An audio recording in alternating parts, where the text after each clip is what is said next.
Carole, après 18 ans, nous supprimons ton service, dit Raymond d'un ton détaché, s'adossant à son fauteuil en cuir. Coupe budgétaire. Faites vos bagages d'ici mercredi. Son ton était aussi neutre que s'il commandait un déjeuner. Je m'assis en face de lui et hochai calmement la tête. Je comprenais parfaitement.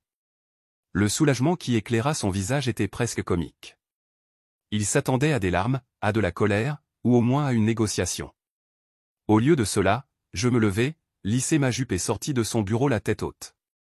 Je m'appelle Carole Jennings et j'ai passé 58 ans sur cette terre à apprendre une leçon importante, la patience est toujours payante. Pendant près de 2 décennies chez HoloGate Systems à Seattle, dans l'État de Washington, j'ai fait passer le service de conformité d'une seule personne à une équipe de 15 professionnels dévoués. Nous étions le système immunitaire de l'entreprise, empêchant les infections de se propager. À mes débuts, l'entreprise était petite, instable et lésinée sur les coûts. J'ai mis en place des protocoles rigoureux, formé le personnel, géré des budgets en expansion et évité les ennuis juridiques. Nous avons contribué à faire de HoloGate, acteur régional, une référence reconnue dans le domaine de la sécurité des données. Notre service a permis à l'entreprise d'économiser des millions en amendes et poursuites judiciaires potentielles. Et Raymond Shaw venait de nous éliminer avec moins de considération que la résiliation d'un abonnement à un magazine. De retour à mon bureau, j'ai ouvert mon tiroir et regardé le petit dictaphone que j'avais là depuis 3 ans. J'ai appuyé sur « Stop » sur l'enregistrement du jour. Le dernier dont j'aurais besoin. Puis j'ai sorti mon téléphone et j'ai envoyé un SMS à Janine Brox, notre responsable juridique. Rendez-vous mercredi. Confidentiel. C'est important. Sa réponse a été immédiate. Mon bureau, 10 heures. Il y a 3 ans, Raymond avait été recruté dans le cadre d'un remaniement managérial. Fraîchement arrivé chez un concurrent aux cheveux lissés et au slogan NBA, il s'était immédiatement lancé dans des actions de rationalisation et d'amélioration de l'efficacité. Pourtant, pour lui, la conformité n'était qu'une simple formalité administrative, une bureaucratie inutile qui empêchait l'entreprise d'accroître ses profits. Au début, il s'agissait de petits détails, sauter des formations de remise à niveau obligatoire, obtenir des approbations à la hâte sans examen approfondi. Puis sont arrivées les signatures falsifiées sur les documents de conformité, les certifications antidatées et les ordres directs de ne pas respecter les protocoles établis. Quand je le confrontais, sa réponse était toujours la même, « Fais en sorte que ça arrive, Carole. Personne ne sera blessé. Tout le monde y gagnera. » Ce que Raymond n'a jamais compris, c'est que je n'avais pas consacré ma carrière à la conformité par amour de la bureaucratie. Je l'avais fait parce que j'avais vu ce qui se passe lorsque les entreprises privilégient les gains à court terme à l'intégrité à long terme. Des gens perdent leur emploi. Des vies sont ruinées. Parfois, des gens sont réellement blessés. J'ai donc tout documenté. Chaque directive visant à rogner sur les coûts, chaque rapport falsifié, chaque violation potentielle, le tout méticuleusement organisé et étayé en 3 exemplaires. Car je savais que Raymond finirait par agir contre le service qu'il ne considérait que comme un obstacle. Et c'est chose faite. Ayant grandi dans une famille ouvrière de Tacoma, j'ai appris très tôt que le monde ne récompense pas les gens simplement parce qu'ils sont bons. Mon père a travaillé 40 ans au chantier naval, avant d'être licencié 6 mois avant le début de sa retraite. L'entreprise s'est restructurée et, soudain, des décennies de loyauté n'ont plus eu d'importance. Il ne s'est jamais remis de cette trahison, passant ses dernières années dans l'amertume et la tristesse. Ils souriront même s'ils te poignardent dans le dos, Carrie. Il m'a dit de toujours garder les yeux ouverts. J'ai gardé cette leçon tout au long de ma carrière. Lorsque j'ai rejoint HoloGate Systems en 2006, c'était une entreprise prometteuse avec de bons produits, mais un fonctionnement peu performant. Les fondateurs étaient de brillants ingénieurs qui avaient besoin de quelqu'un pour bâtir l'infrastructure autour de leurs innovations. Je suis devenu cette personne. Année après année, j'ai développé notre cadre de conformité au fur et à mesure de la croissance de l'entreprise. J'ai recruté les bonnes personnes, développé des programmes de formation et créé des systèmes qui protégeaient à la fois l'entreprise et ses clients. Le précédent PDG, Thomas Miller, comprenait la valeur que nous apportions et soutenait pleinement notre travail. Carole dirige le service qui nous permet à tous de travailler, disait-il lors des réunions d'entreprise. Quand elle parle, nous l'écoutons. Mais Thomas a pris sa retraite il y a 5 ans et la nouvelle équipe de direction avait d'autres priorités, résultats trimestriels, parts de marché, croissance à tout prix. Raymond Shaw incarnait cette nouvelle orientation. La première fois que j'ai senti des difficultés, c'était lors d'une réunion d'évaluation trimestrielle en 2021. Raymond a interrompu ma présentation sur les nouvelles exigences de sécurité des données. Carole, ces étapes supplémentaires ruinent notre calendrier de déploiement, a-t-il dit, sans prendre la peine de cacher son irritation. Nos concurrents ne font pas tout cela. Nous devons être plus flexibles. Après la réunion, il m'a pris à part. Écoutez, je respecte ce que vous avez construit ici, mais les temps changent. Il faut parfois interpréter les réglementations avec créativité. Ce soir-là, j'ai acheté l'enregistreur vocal. Au cours des mois suivants, les interprétations créatives de Raymond sont devenues de plus en plus audacieuses. Il a ordonné aux équipes de livrer les produits avant la fin des tests de sécurité. Il a demandé à mon équipe de falsifier les dossiers de formation pour les audits. Il a personnellement signé les certifications de conformité sans effectuer les vérifications requises. Chaque violation a été ajoutée à mon dossier, qui s'allongeait. Je n'étais pas vindicatif. Je me protégeais, moi et mon équipe. En cas de problème, Raymond veillerait à ce que nous en prenions la responsabilité. J'avais déjà vu cela se produire. Mon service est devenu la cible de sa frustration. Il a réduit notre budget à plusieurs reprises, bloqué les promotions de mon personnel et nous a exclus des réunions clés. Malgré cela, nous avons persisté, faisant de notre mieux pour maintenir la qualité malgré la pression croissante. Je ne m'attendais pas à ce qu'il supprime tout le département. C'était plus audacieux que je pensais que même Raymond aurait osé. Mais j'étais néanmoins préparé. Mardi matin, au lendemain de l'annonce choc de Raymond, le service conformité était en plein chaos. Mon équipe s'est réunie dans notre salle de conférence, les visages affichant différents degrés de choc, de colère et de peur. 18 ans, et voilà comment il nous traite, m'a dit Vivian, mon adjointe, qui était à mes côtés depuis 12 ans. Aucun avertissement, aucun plan de transition. C'est incroyable. Et nos projets en cours ? A demandé Thomas, le nouveau membre de notre équipe. La certification ISO est prévue pour le mois prochain. Qui s'en charge ? Je les ai laissés exprimer leur frustration quelques minutes avant de rappeler la salle à l'ordre.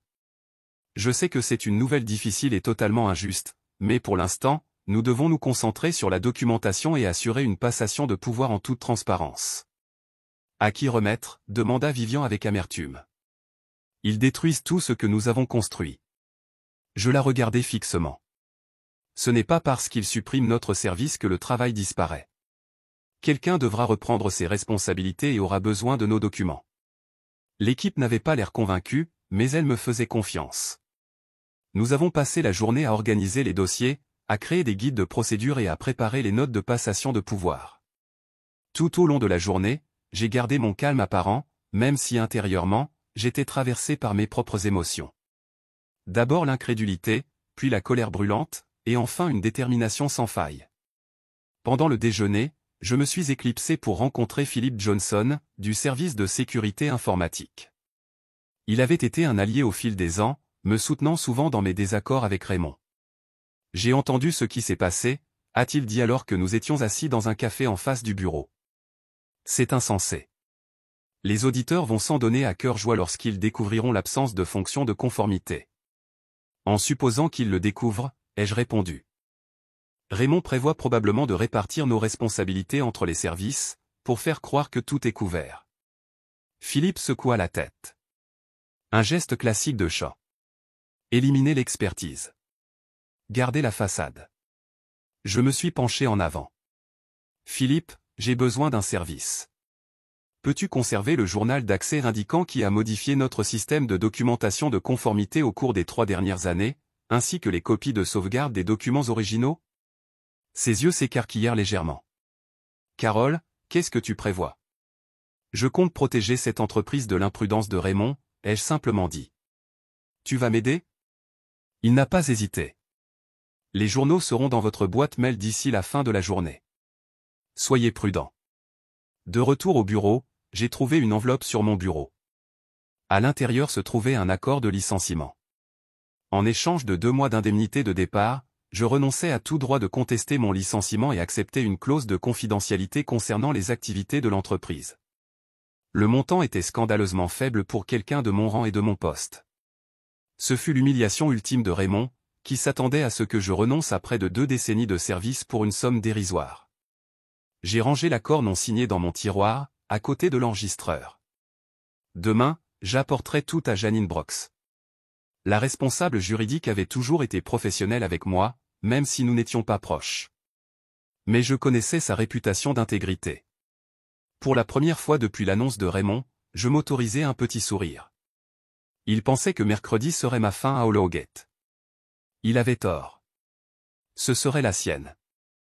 Mercredi matin, une pluie maussade s'abattit sur Seattle, ce qui correspondait parfaitement à l'ambiance de notre service. Chacun accomplissait silencieusement ses dernières tâches, s'arrêtant parfois pour échanger ses coordonnées ou s'encourager discrètement. J'avais prévu un déjeuner d'adieu pour plus tard, mais avant cela, j'avais rendez-vous avec Janine. Je suis arrivé à son bureau à 10 heures précises, un dossier accordéon quelconque à la main. Son assistante m'a immédiatement salué. Janine Brox était une femme formidable d'une 50aine d'années, au regard perçant qui ne laissait rien passer. Son bureau était impeccable, avec ses diplômes de droit et ses certifications professionnelles affichées sur un mur, et ses photos de famille sur un autre. Un rappel de sa personnalité à la fois accomplie et humaine. « Carole », dit-elle en se levant pour me serrer la main. « J'ai été désolé d'apprendre ce qui s'est passé dans votre service. Ces restructurations ne sont jamais faciles. » « Merci », répondis-je en m'asseyant en face de son bureau. « Mais je ne suis pas ici pour me plaindre de la suppression de mon poste. » Elle haussa légèrement les sourcils. « En quoi puis-je vous aider, alors ?» J'ai déposé le dossier sur son bureau. Depuis 3 ans, je documente les violations systématiques de conformité dirigées par Raymond Shaw. Ce qui a commencé comme des raccourcis s'est transformé en violation potentiellement criminelle des lois sur la sécurité des données, en falsification de documents réglementaires et en fraude. L'expression de Janine resta neutre, mais elle se redressa. Ce sont des allégations graves. Ce ne sont pas des allégations. Ce sont des faits documentés, ai-je dit en ouvrant le dossier. Il contient des courriels, des notes, des comptes rendus de réunions et des enregistrements audio qui prouvent que Raymond a délibérément contourné les exigences de conformité et falsifié des documents. J'ai exposé les preuves méthodiquement. Des courriels dans lesquels Raymond demandait explicitement au personnel de contourner les protocoles de sécurité requis, des enregistrements de réunions où il ordonnait l'antidatage des certificats de conformité, des documents attestant de sa signature sur des formulaires de vérification d'examen qu'il n'avait jamais effectués. Janine examina chaque pièce attentivement, son froncement de sourcils s'accentuant. Lorsqu'elle est arrivée à la section sur les violations du traitement des données des clients, elle a levé les yeux brusquement. Si cela est exact, nous avons déformé nos protocoles de sécurité auprès de clients fédéraux. C'est potentiellement criminel. C'est exact, ai-je confirmé. J'ai inclus les exigences initiales, les directives de Raymond pour les contourner et les preuves de fausses certifications soumises aux clients et aux autorités de réglementation. Elle se pencha en arrière et tapota son stylo contre le bureau. Pourquoi m'apporter ça maintenant, Carole? Pourquoi pas plus tôt? C'était une question légitime. J'ai d'abord essayé de régler ces problèmes en interne. J'ai des documents attestant de cette réunion avec Raymond au cours desquels j'ai exprimé mes inquiétudes. À chaque fois, il les a balayés du revers de la main et a accentué la pression sur mon service. Lorsque cela n'a pas fonctionné, il a commencé à nous exclure des revues de projets où nous aurions identifié des violations. J'ai marqué une pause, puis j'ai ajouté, je comptais vous présenter ceci le mois prochain, après notre audit annuel de conformité. La suppression de mon service a accéléré le processus. Je vois. Janine ferma le dossier et resta assise en silence un moment. Vous comprenez que je vais devoir vérifier tout cela. Bien sûr. Tout est organisé par incident, avec documentation à l'appui. La clé USB contient les enregistrements audio et des preuves électroniques supplémentaires. Philip Johnson et le service de sécurité informatique peuvent confirmer l'authenticité des journaux système. Elle hocha la tête, puis posa une question qui me prit au dépourvu. Qu'est-ce que tu veux de ça, Carole? J'étais tellement concentré sur la dénonciation de Raymond que je n'avais pas pleinement réfléchi à mon propre résultat. Je veux que l'entreprise corrige ces violations avant qu'elles ne causent de réels dommages.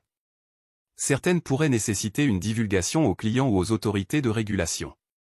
Au-delà de cela, je soutins son regard avec assurance, je veux que Raymond Shaw soit tenu responsable d'avoir mis Hollowgate en danger pour faire avancer sa carrière. C'est tout.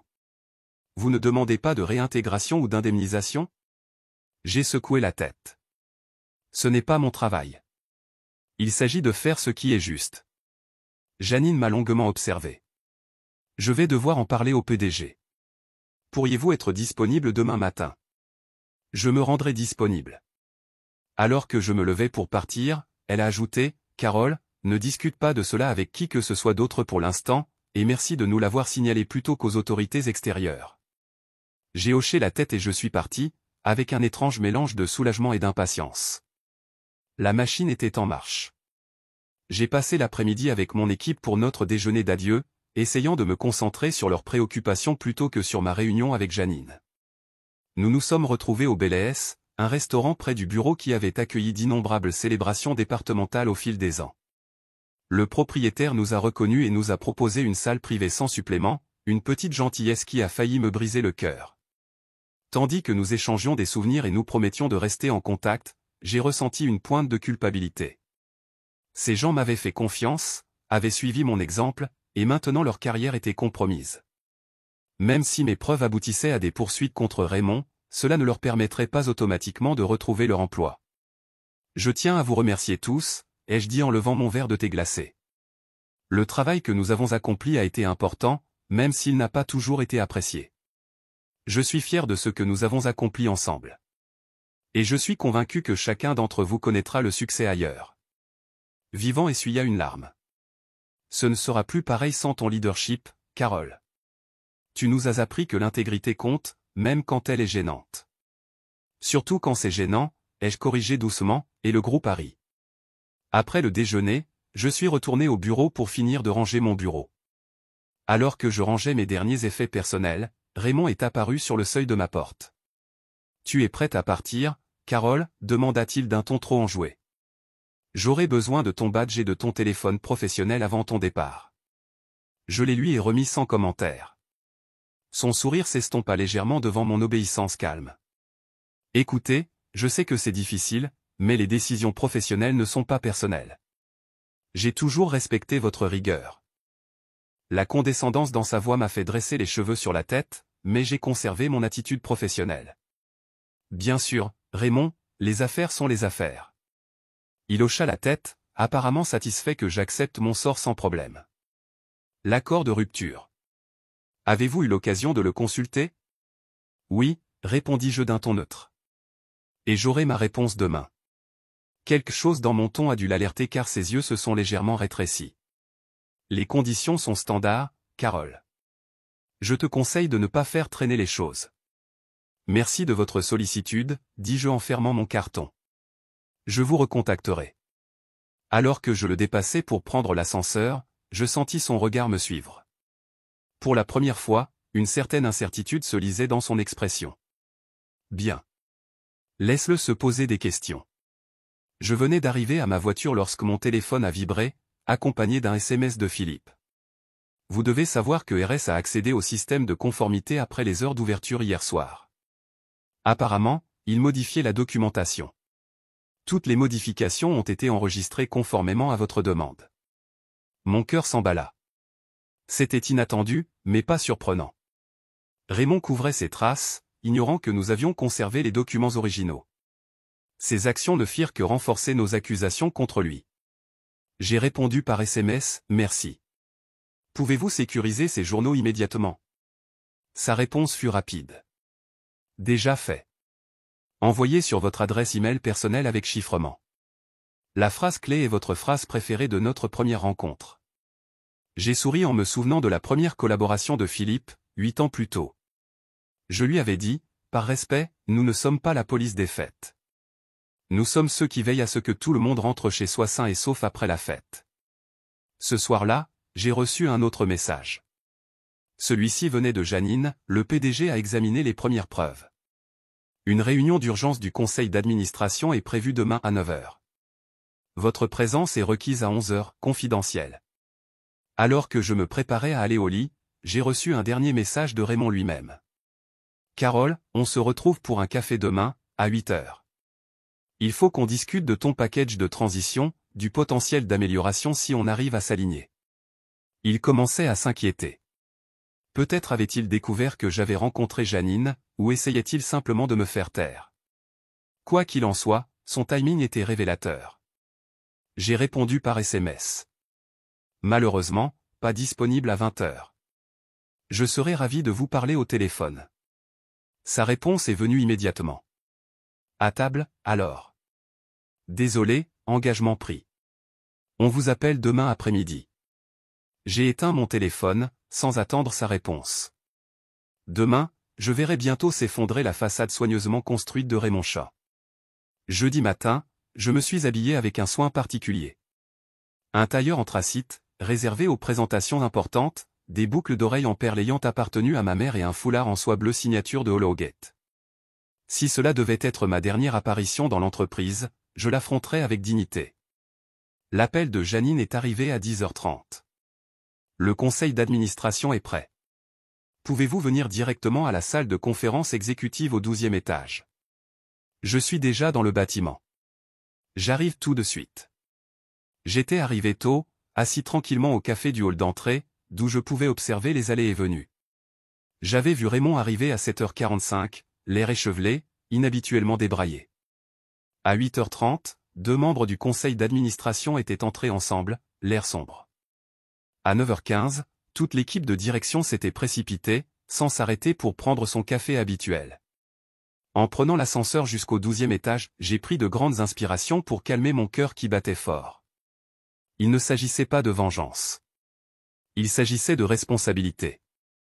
La salle de conférence exécutive était imposante, avec ses baies vitrées donnant sur les toits de Seattle, une immense table en noyer poli et 12 visages sérieux tournés vers moi à mon entrée. Raymond était assis au fond, le visage blême. À ses côtés se trouvait Gerald Winters, le PDG, dont l'expression habituellement affable avait laissé place à une expression beaucoup plus dure. Mademoiselle Jennings, merci de votre présence, dit Eleanor Richardson, la présidente du conseil d'administration. Veuillez vous asseoir. Je m'assis sur la chaise vide, juste en face de Raymond. Il refusa de me regarder dans les yeux. Nous avons passé la matinée à examiner les preuves que vous avez fournies à mademoiselle Brox, poursuivit Eleanor. Nous avons également entendu la réponse de monsieur Shaw à ces allégations. Gerald se pencha en avant. Avant de continuer, je tiens à être clair. Nous traitons cette affaire avec le plus grand sérieux. Le conseil a autorisé une enquête indépendante complète. J'ai hoché la tête, gardant une expression neutre. J'apprécie. Ce que nous attendons de vous maintenant, a déclaré Eleanor, c'est de comprendre pourquoi vous avez recueilli ces preuves pendant 3 ans sans les porter à l'attention du conseil d'administration ou des autorités extérieures. C'était une question légitime, mais aussi défensive. Ils craignaient pour leur propre responsabilité. J'ai d'abord soulevé ces problèmes par les voies appropriées, ai-je répondu calmement. Je dispose de documents attestant de multiples tentatives pour traiter les manquements directement avec monsieur Shaw.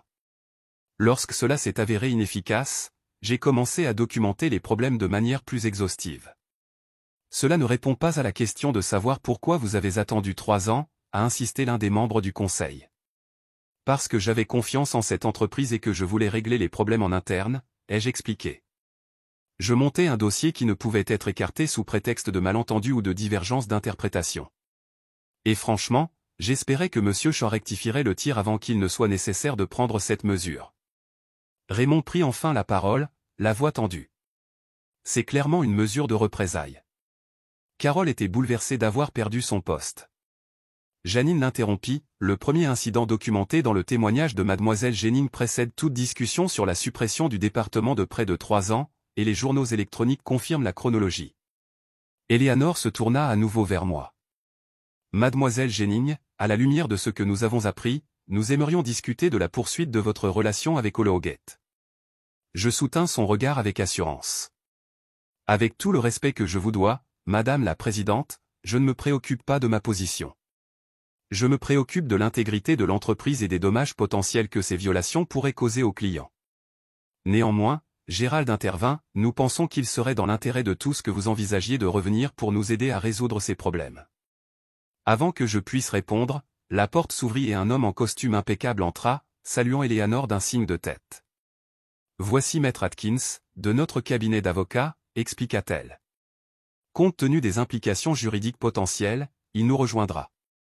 Alors que Maître Atkins prenait place, Raymond se leva brusquement. « C'est absurde.